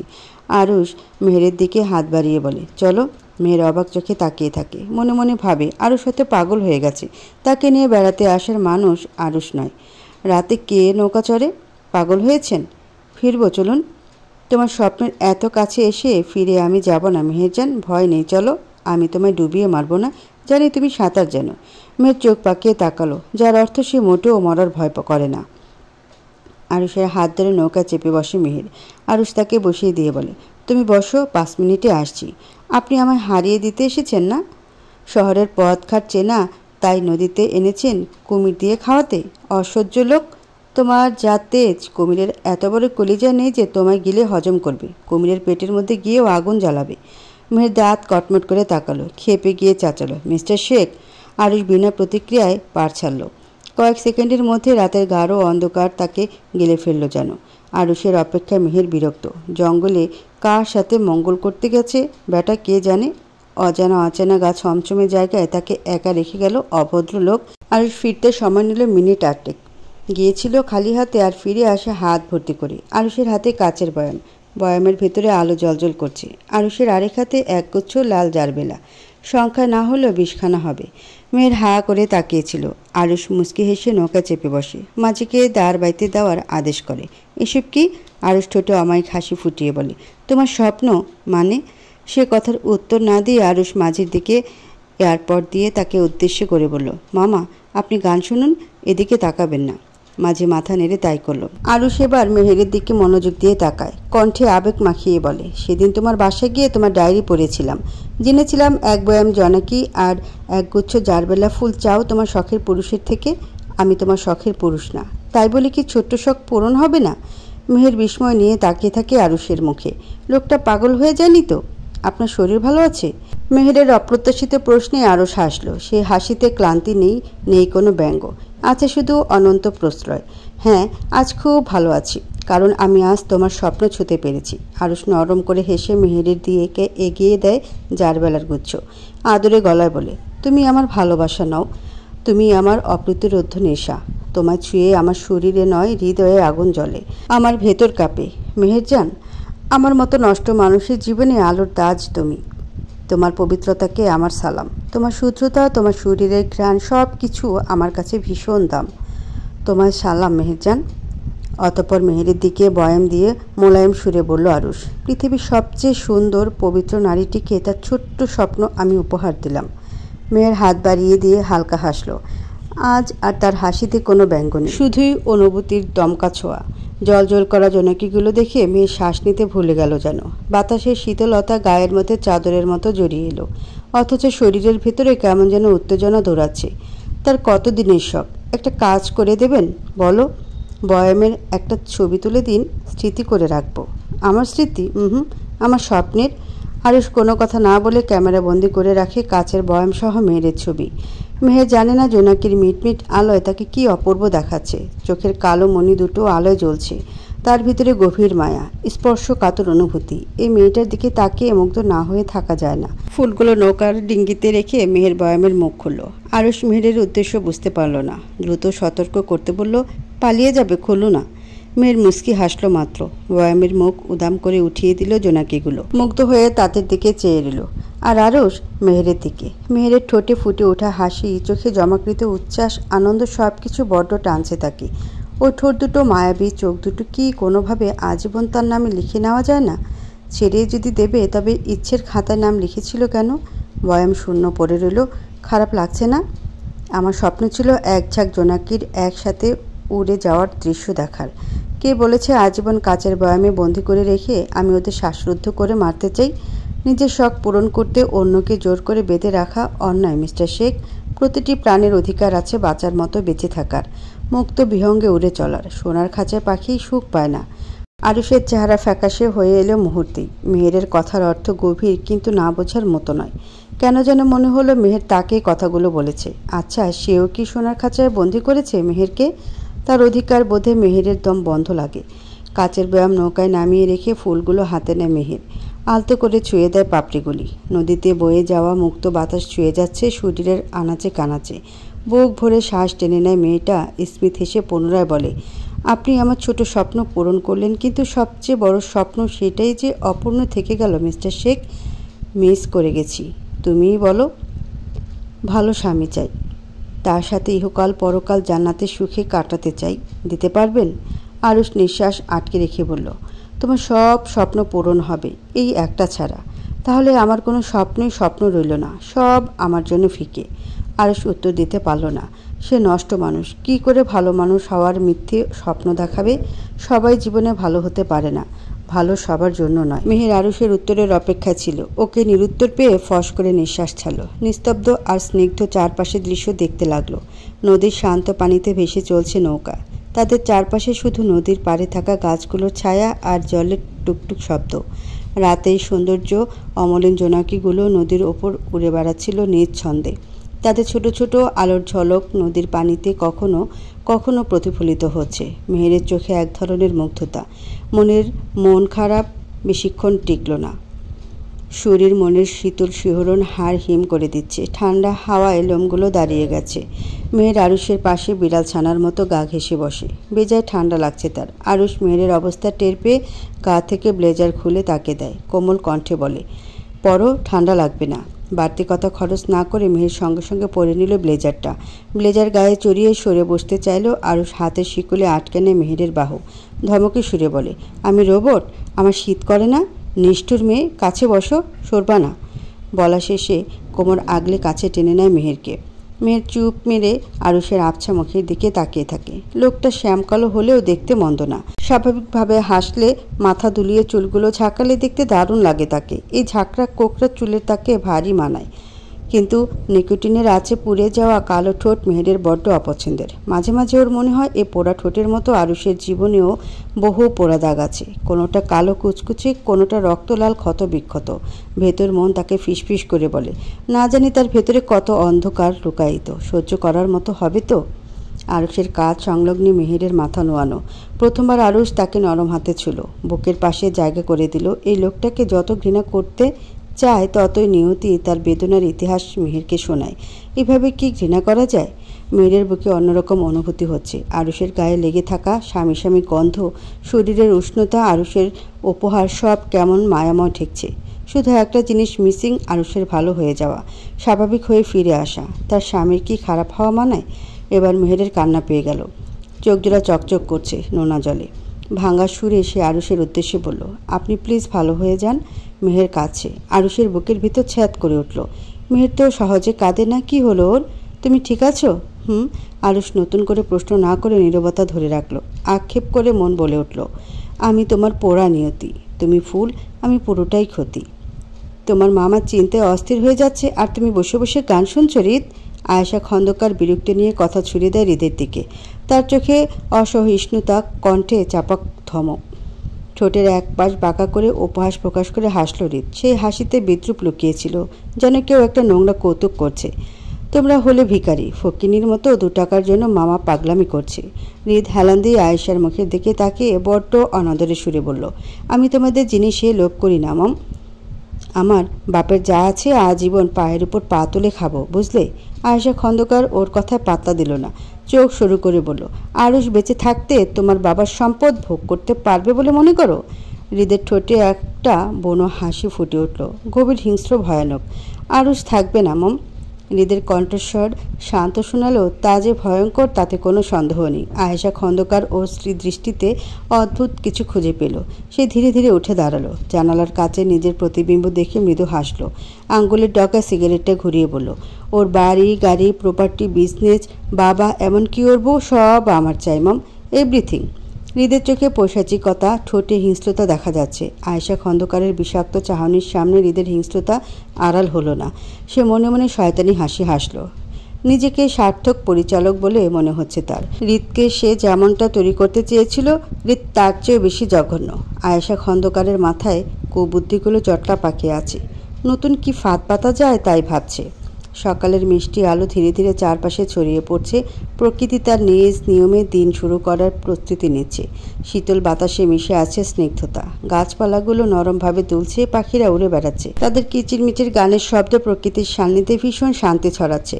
মেয়ের আজকাল কি যেন ভাবে। ওর চোখে সবসময় এক ধরনের অস্থিরতা দেখা যায়, যেন কোনো অজ্ঞাত অস্বস্তি গ্রাস করে ফেলেছে। আগের মতো রাগী জেদি শাসন করার স্বভাবটা আর নেই মেহেরের মধ্যে। মেয়ের এখন অনেক বেশি নীরব, মনোযোগও অনেকটাই কমে গেছে। রান্নায় নুন দিতে ভুলে যাচ্ছে, কোথায় কি রাখা আছে ভুলে যাচ্ছে, স্মৃতিশক্তি কমে যাচ্ছে। মেহেরের মধ্যে এক অদৃশ্য চিন্তা সারাক্ষণ দৌড়াচ্ছে। আরুষ এই স্পষ্ট পরিবর্তন প্রথম থেকেই অনুভব করছে। সে ভালো করে জানে কোনো চিন্তা মেহেরকে কুরে কুরে খাচ্ছে, কিন্তু কিছু বলতে পারছে না। কী বা বলবে আরুষ? শেখ নামটাই অভিশপ্ত। তার জীবনে যে আসে সেই নরকে আশ্রে পড়ে। কিন্তু এইসব বেশি দিন নয়। শেষ হবে। নরকের পিশাচগুলোকে টুকরো টুকরো করে কাটা হবে। যাদের জন্য তার গোটা পরিবার ছাড়খাড় হয়েছে, তার জীবন ছাই হয়েছে, তাদেরকে না পুড়িয়ে আরুষ থামবে না, শান্তি পাবে না। আরুষ চায় মেহের একটু শান্তি পাক, তার মন হালকা হোক, অনুভূতিগুলো একটু ঠান্ডা হোক।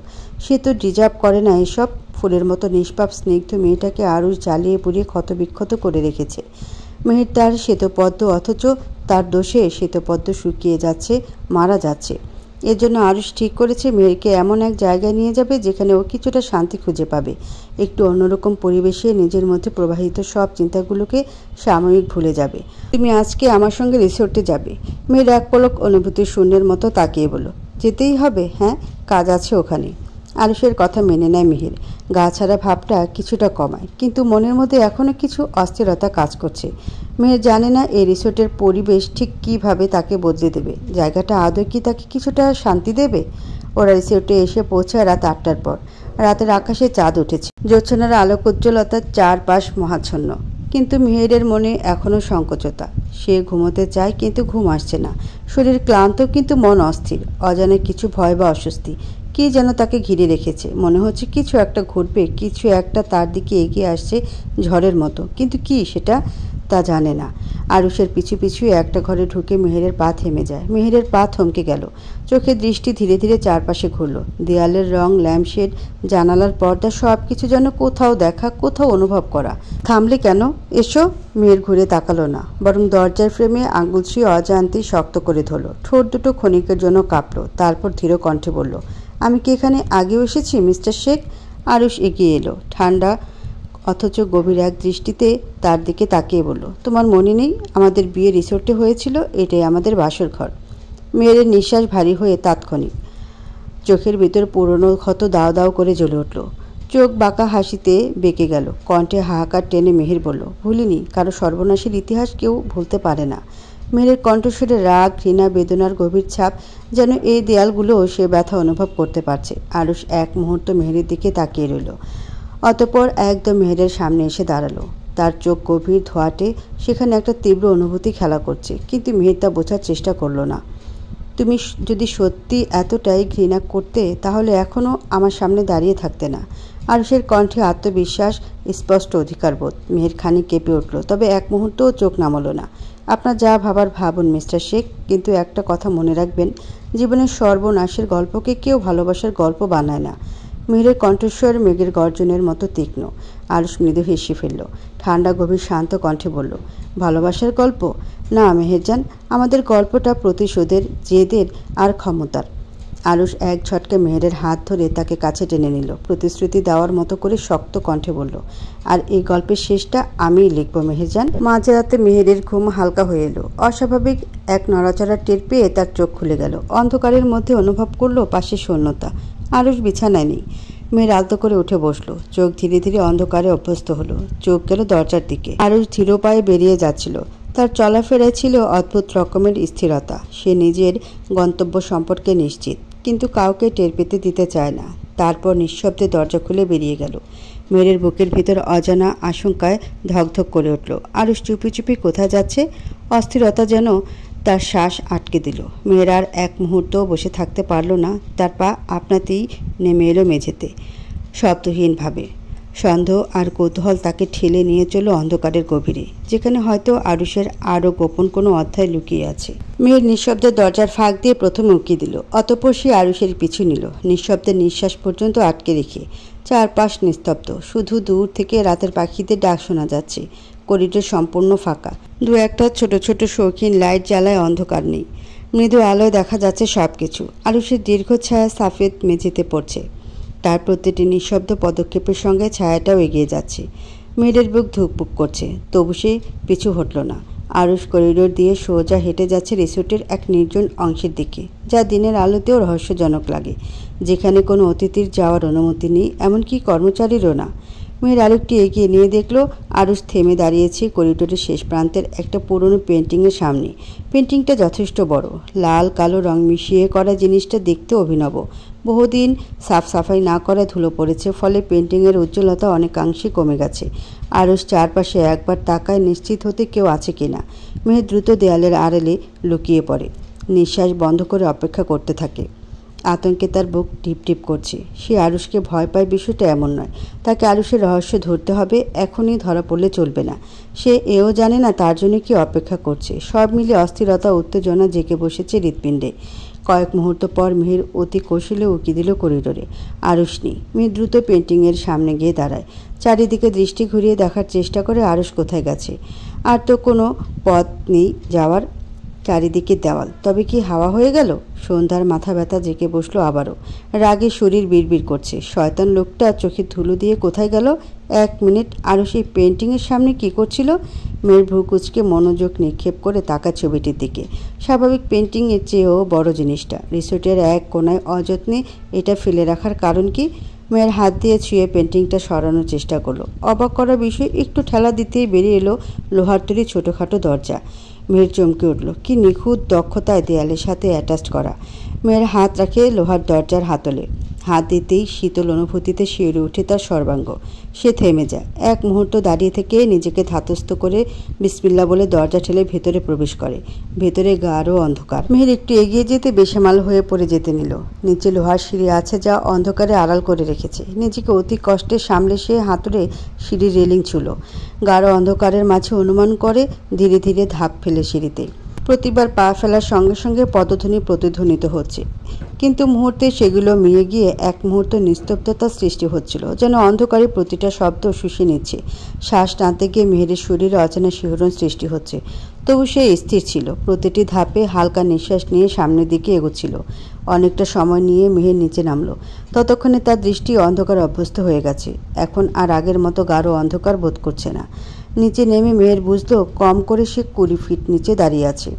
মেহের ধীরে ধীরে এক নিঃশব্দ পদক্ষেপে আরও ভেতরের দিকে এগিয়ে গেল। এই জায়গার একটানা শ্বাসরুদ্ধকর নীরবতা বুকের ভেতরের আতঙ্ক বাড়িয়ে দিচ্ছে। সামনে মৃদু মৃদু আলোর ঝলক দেখা যাচ্ছে। পরিবেশটা দম বন্ধকর। শ্বাস নিতে সমস্যা হচ্ছে, বুকের চাপ অনুভূত হচ্ছে। চারিদিক অন্ধকার, শুনশান। নিজের নিঃশ্বাস ও ধাপ ফেলার খটখট আওয়াজ ব্যতীত কিচ্ছু শোনা যায় না। দেয়ালগুলো স্যাঁতসেঁতে পুরনো চটচটে কালো রঙে ডুবে আছে, যেন কত বছরের ইতিহাস এই দেয়াল নিজের মাঝে দাবিয়ে রেখেছে। ময়লা মেঝেতে অসংখ্য কালচে বাদামির দাগ। আচ্ছা, এগুলো কি রক্তের দাগ? কোথাও কোথাও পুরনো রাশি লোহার পাইপ ঝুলে আছে। এক কোণে বেশ কিছু ময়লা কাপড় পরেছিল, কোনোটায় রক্তের লেগে থাকা দাগ। অনেকদিন ধরে পরিষ্কার করা হয় না জায়গাটা, কিংবা ইচ্ছে করে ফেলে রাখা হয়েছে, যেন মেয়েরের মতে অনিমন্ত্রিত অতিথি প্রবেশ করে প্রথমে শিউরে। কে জানে। মেয়ের এক পা এগিয়ে গেল। মাটির এত নিচে গা ছমছমে জায়গা সে কখনো আসেনি। সে এগিয়ে যেতে না চেলেও তার শরীর অদ্ভুতভাবে এগোচ্ছিল। অজানা কৌতূহল তাকে ফিরে যেতে দিচ্ছে না। মেয়ের আরও দেখলো অনেকগুলো লোহার রড একটার পর একটা রশিতে বাঁধা, হয়তো পরে ব্যবহৃত হবে। সামনের দিক থেকে গঙ্গানির আওয়াজ আসছে। মেয়ের মস্তিষ্ক সিগন্যাল দিল, এটা কি আরুষের টর্চার সেল, যার কথা শাকিল নামের ছেলেটার মুখে শুনেছিল? ছেলেটা সেই যে গুম হলো, আজও খুঁজে পাওয়া গেল না। দ্রুত পা চালালো মেহের। এবারে একটা জোরালো চিৎকার শোনা গেল সামনের কক্ষ থেকে। মেহেরের শরীর হিম হয়ে গেল সঙ্গে সঙ্গে। তার পায়ের তলার মাটি সরে সরে যাচ্ছে। মেহের স্থির দাঁড়িয়ে রইল কিছু সময়। তার পা যেন একেবারে আটকে গেছে। কি করবে, কোন দিকে যাবে চিন্তা করতে পারছে না। চিৎকারের তীব্রতায় যেরকম অস্পষ্ট ভয় অনুভব করেছে ওর সমস্ত শরীর অবশ হওয়া দশা। তবে কৌতূহল আর আতঙ্কের মধ্যবর্তী দ্বন্দ্ব তাকে টেনে নিয়ে গেল সেই শব্দের দিকে, সেই ভয়ের উৎসের দিকে। হালকা নিঃশ্বাস টেনে মেহের নিজেকে কিছুটা দৃঢ় করল। কপালে ঘাম ঝরতে শুরু করেছে, তবু সে পিছায় না। সচেতন ধাপ ফেলে এগিয়ে গেল দরজার কাছে। আরেকটা চিৎকার শোনা গেল। এবারে চিৎকার আরও বিকট, রক্ত শীতল করা। মেহেরের রক্ত জমে গেল তক্ষুনি। সে দেখল ঘরের মাঝখানে এক ব্যক্তির শরীর উল্টো হয়ে ঝুলছে। আরুষ তার সামনে দাঁড়িয়ে, নিঃশব্দ অথচ ভয়ঙ্কর। এক হাতে গ্লাস পরা, অন্য হাতে লোহার রড। আবছা আলোয় আরুষের চেহারার হিংস্রতা ভাষায় প্রকাশ করার মতো না। মেয়ের নিশ্চিত হলো এটাই আরুষের টর্চার সেল, তার গোপন দুনিয়া। কিন্তু এই লোকটাকে, তাকে শাস্তি দেওয়ার কারণ কি? আর আরুষই বা কে? আরুষ ভয়ঙ্কর রেগে হিংস্র কণ্ঠে বলল, তুই ভাবিস রশিদ তোকে বাঁচাতে আসবে? কোথায় তোর বাপ, আসে না কেন? লোকটা কিছু বলতে যাবে তখনই একজন গার্ড ফিসফিস করে কিছু বলল, স্যার একটা মেয়ে ঢুকে পড়েছে। আরুষ ধীরে ধীরে মুখ ঘুরিয়ে তাকালো। গম্ভীর সুরে বলল, কোথায়? আচমকা মেহেরের কাঁধের ওপর কেউ বন্দুকের নল ঠেকায়। মেয়ের কিছু বুঝে ওঠার আগেই সামনে হাজির হয় আরুষ।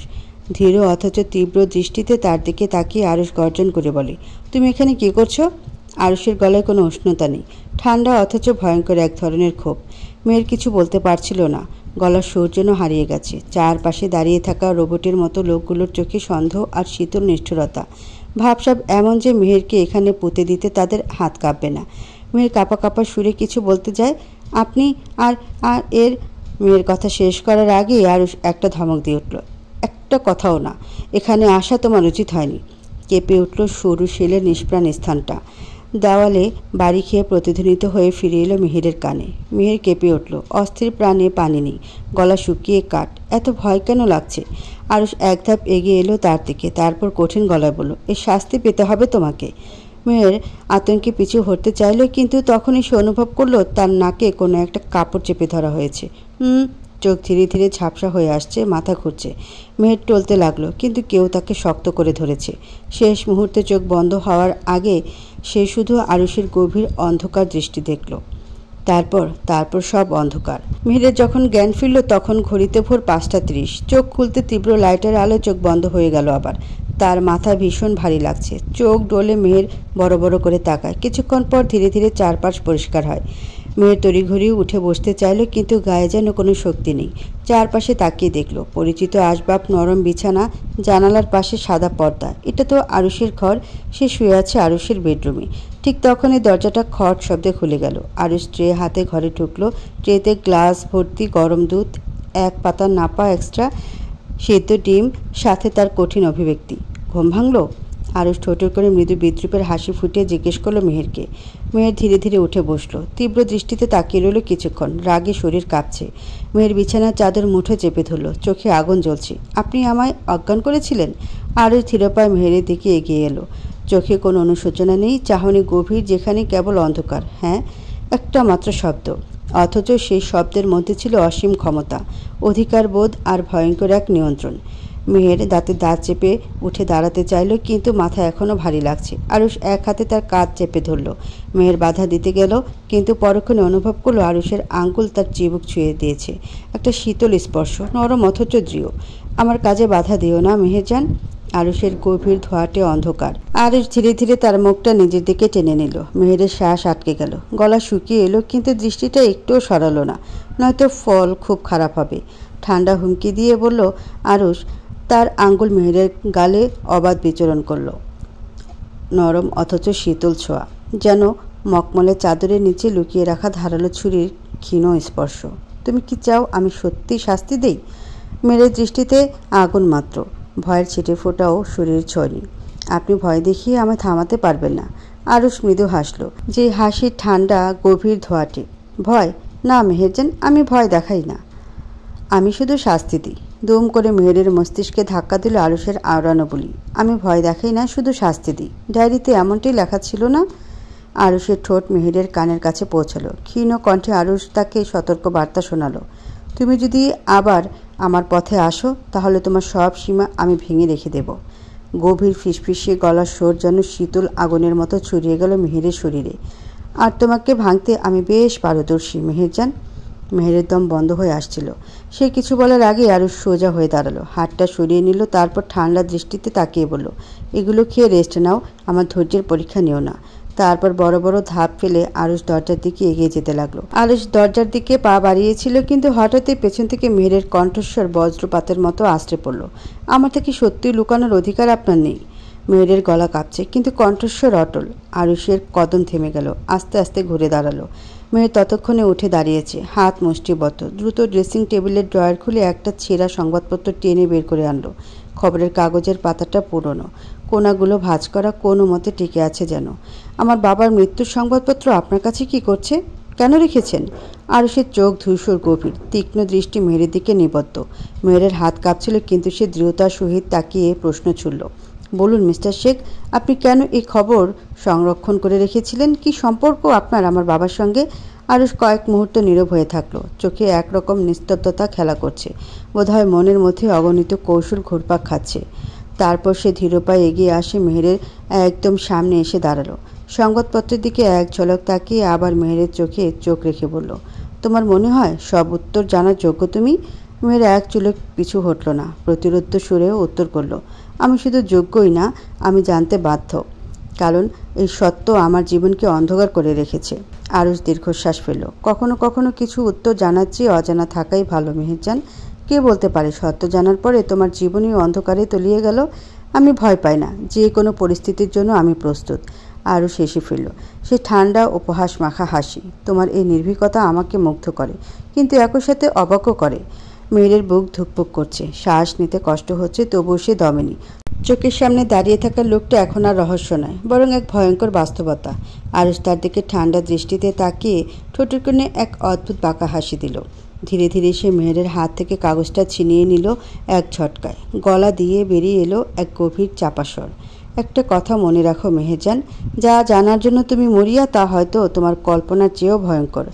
মেহের রাগে জ্বলতে লাগলো, তার চোখে আগুন, কণ্ঠে তীব্র চ্যালেঞ্জ।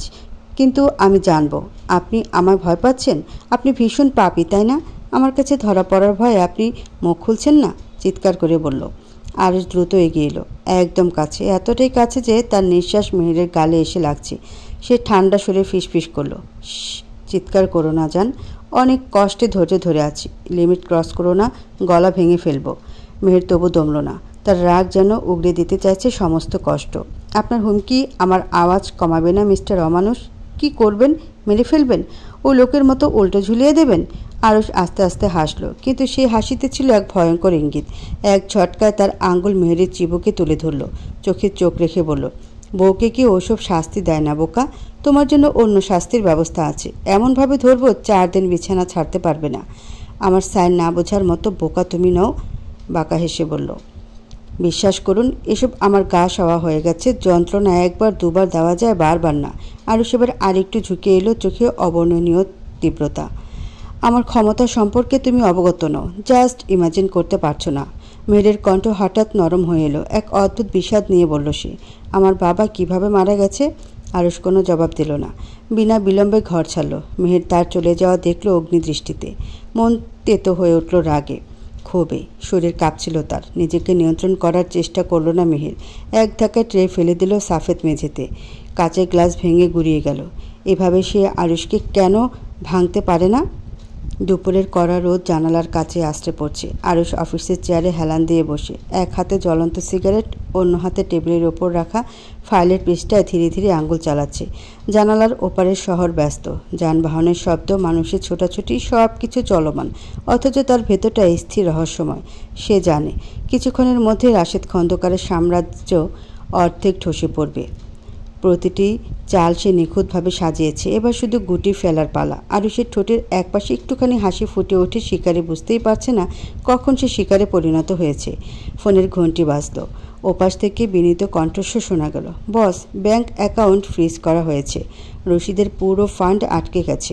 আরুষ ঠোঁটের কোণে এক চিলতে হাসি টেনে পড়ল, ভালো, ওকে একটু একটু করে নিঃস্ব করো। ওপাশ থেকে আবার বলা হলো, রশিদের আরেকটা কন্টেইনার পোর্টে আটকানো হয়েছে। দুদকের কাছে আমাদের লোকেরা ইনফরমেশন দিয়েছিল, ড্রাগ লোডিং ধরা পড়েছে, পুলিশ ইনভেস্টিগেশন শুরু করেছে। ইনভেস্টররা আপাতত আতঙ্কিত। সিগারেটের ধোঁয়া ছেড়ে আরুষ আস্তে আস্তে বলল, এবার ওর বড় ক্লায়েন্টদের কাছে খবর পাঠাও, বলো রশিদ ধ্বংস হয়ে গেছে, কেউ যেন ওর সাথে কোনো কন্ট্যাক্ট সাইন না করে। রশিদ খন্দকার বিশাল ম্যানশন হলরুমে পায়চারি করছে। ফোনের পর ফোন আসছে, একটার পর একটা বাজছে। তার একজন বিধ্বস্ত লোক কল করে বলল, স্যার সব শেষ হয়ে যাচ্ছে, ইনভেস্টররা সব টাকা তুলে নিচ্ছে, পুলিশ আমাদের গোডাউন সিল করে দিয়েছে। রশিদ খন্দকারের মুখে আতঙ্কের ছায়া। সে প্রশ্ন করল, এসব কার কাজ? ওপাশের কণ্ঠটা কাঁপছিল, তবে সে উত্তর দিল, স্যার আরুষ। আরুষ আপনাকে বরবাদ করতে উঠে পড়ে লেগেছে। আমাদের ফাইল, আমাদের ক্লায়েন্ট লিস্ট সব ছড়িয়ে ছিটিয়ে গেছে। সবাই ভয় পেয়েছে, কেউ আমাদের সাথে কাজ করতে চাইছে না। রশিদের হাত কাঁপছিল। সে ফোনটা দেওয়ালে ছুঁড়ে মারল। কাঁচ ভাঙার শব্দ হলো। চোখে রাগ, আতঙ্ক আর অস্থিরতা একসঙ্গে খেলা করছে। একে একে টেবিলের ওপর ছড়িয়ে থাকা কাগজপত্রগুলো পিষে ফেলছিল সে। ঠিক তখনই দরজা কড়া নাড়া শব্দ হলো। পরক্ষণই দরজা খুলে গেল। ম্যানেজার তড়িঘড়ি করে কেবিনে ঢুকলো। মুখ ফ্যাকাশে, সারা শরীর ঘামে ভিজে গেছে। স্যার, ড্র্যাগ লোডিংয়ের খবর মিডিয়ায় চলে গেছে। পুরো সিস্টেমে অস্থিতিশীলতা তৈরি হয়েছে। সব কিছু প্রায় অচল হয়ে গেছে। ম্যানেজারের কণ্ঠে বিভ্রান্তি, হতাশা। তার গাঢ় গলা থেকে বেরিয়ে আসা প্রতিটি শব্দ রশিদের বুকে হাতুড়ির মতো আঘাত করছে। রশিদ খন্দকারের হাত থেকে সিগারেট পড়ে গেল। জানালার কাচের ওপাশে শহরের কোলাহল এক মুহূর্ত থেমেছে। তার পৃথিবীও যেন স্থির হয়ে গেছে। সে কিছু শুনতে পাচ্ছিল না, শুধু মনে হচ্ছিল তার সমস্ত পৃথিবীটা ধ্বংস হয়ে যাচ্ছে। এমন সময় ম্যানেজারের ফোনে নোটিফিকেশনের টুংটাং সাউন্ড হয়। সে এক পলক দেখল। আকস্মিক ঘামতে ঘামতে বলল, স্যার আমার ফোনে কেউ ডকুমেন্ট পাঠিয়েছে, আপনার স্থাবর অস্থাবর সব কিছুই ডিটেল একসাথে। কোথায় কয়টা ইলিগেল কোম্পানি, কোনটা ট্যাক্স দেওয়া নেই, শিপমেন্টে কী কী পোর্ট হয়, সব। স্যার এই ইনফরমেশন লিক হলে আপনি ধসে যাবেন। রশিদ খন্দকার নিজেকে আর নিয়ন্ত্রণে রাখতে পারে না। চেয়ার ফেলে উঠে এসে ম্যানেজারের গলা চেপে ধরল। ফকিন্নির পুত, তুই আমায় ভয় দেখাস? ম্যানেজার আতঙ্কে গলা ছাড়িয়ে ছুটে পালালো কেবিন থেকে। চোখের পলকে যেন সমস্ত বিশ্বাস, সমস্ত সম্পদ এবং সব কিছু ভেঙে পড়ছে। রশিদ ধপ করে বসে পড়ল চেয়ারে। এই শহরের রাজা ছিল সে। কত লোক তার পা ধরত, ক্ষমতার ভয় দেখিয়ে কাঁপিয়ে রাখত সবাইকে। আর আজ সে একা, সবাই মুখ ফিরিয়ে নিয়েছে। আরুষ, তার কণ্ঠ ক্ষোভে, হতাশায়, রাগে একসঙ্গে তেতে উঠল। এই জানোয়ারটা আমাকে শেষ করে দিচ্ছে। রাত গভীর হলেও মেহেরের চোখের পাতায় ঘুম নেই।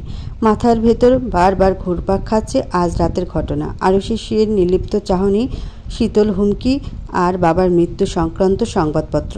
সে জানে আরুষ ইচ্ছা করেই তাকে সত্য থেকে দূরে রাখছে, কিন্তু কেন? তার বাবার মৃত্যুর সঙ্গে কি আরুষের কোনো যোগসূত্র আছে, নাকি সে এমন কিছু জানে যা পুরো পরিস্থিতি বদলে দিতে পারে? মেহের বিছানা ছেড়ে উঠে দাঁড়ালো। তার বুকের ভিতর এক প্রবল প্রতিজ্ঞা জন্ম নিয়েছে। সত্য পাতালে লুকানো থাকলেও আমি খুঁজে বের করব।